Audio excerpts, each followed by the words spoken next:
Au nom du Père, et du Fils, et du Saint-Esprit. Amen. Ouvre mes yeux, Seigneur, ô merveille de ton amour. Je suis l'aveugle sur le chemin.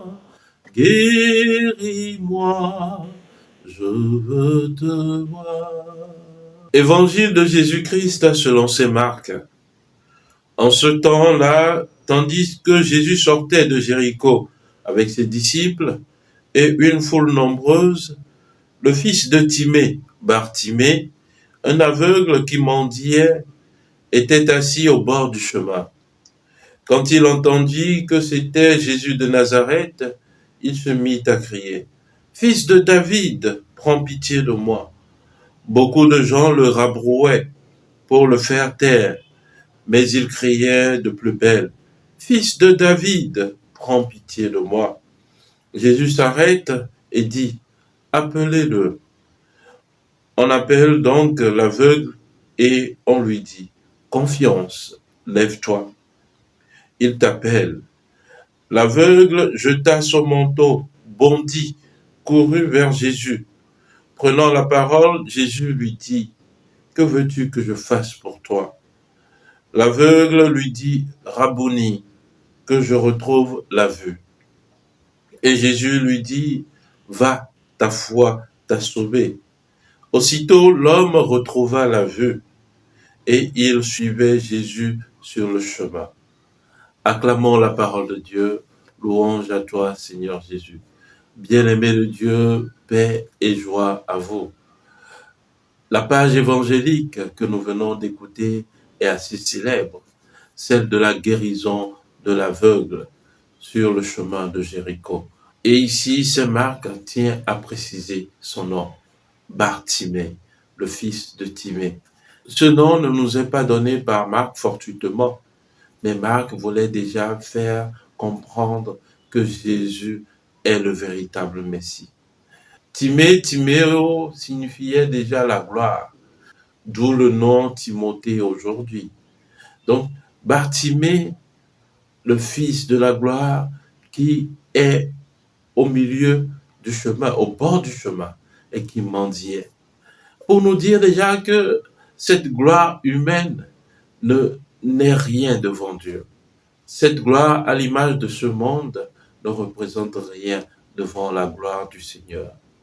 Voilà pourquoi Bartimée, le fils de Timée, criait vers le Fils de l'homme, le Fils de David.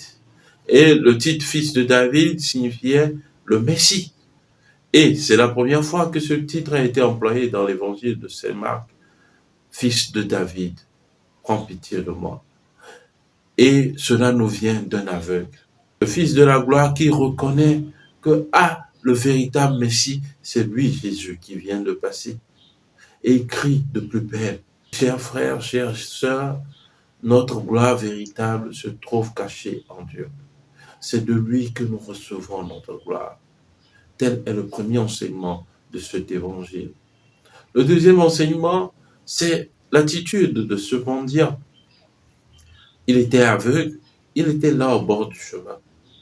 Sûrement que les gens passaient par là, mais personne ne le regardait. Personne ne lui donnait satisfaction. Mais quand il a vu Jésus, et Jésus lui a demandé, « Que veux-tu que je fasse pour toi ?» Cet aveugle, il avait beaucoup de besoins. Il avait besoin de manger, il avait besoin de se vêtir, mais il s'est concentré sur un besoin essentiel de sa vie. Ce besoin, c'était qu'il retrouve la vue. Alors, il a demandé à Jésus que je voie, qu'il puisse voir. Et Jésus le lui a accordé.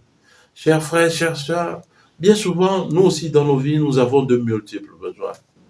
Et souvent, quand nous venons à la prière, nous aimerons exprimer cette litanie de besoins que nous avons. Mais il y a un besoin fondamental par lequel tous les autres besoins peuvent être assouvis. Il y a un besoin, un nœud qui pourrait être détaché et que je pourrais trouver véritablement solution à ma vie.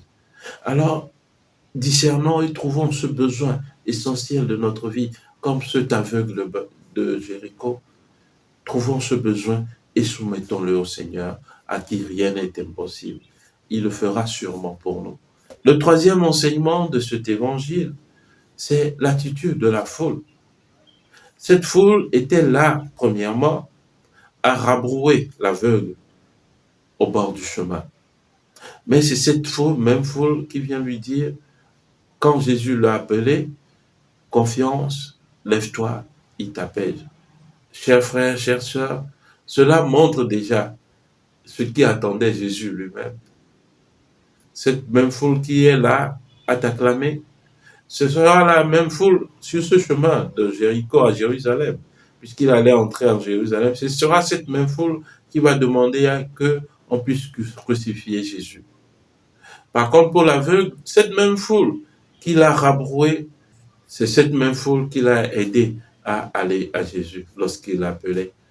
Alors, bien-aimé de Dieu, peu importe ce que représente la foule dans ma vie, je dois avoir les yeux fixés sur Jésus-Christ.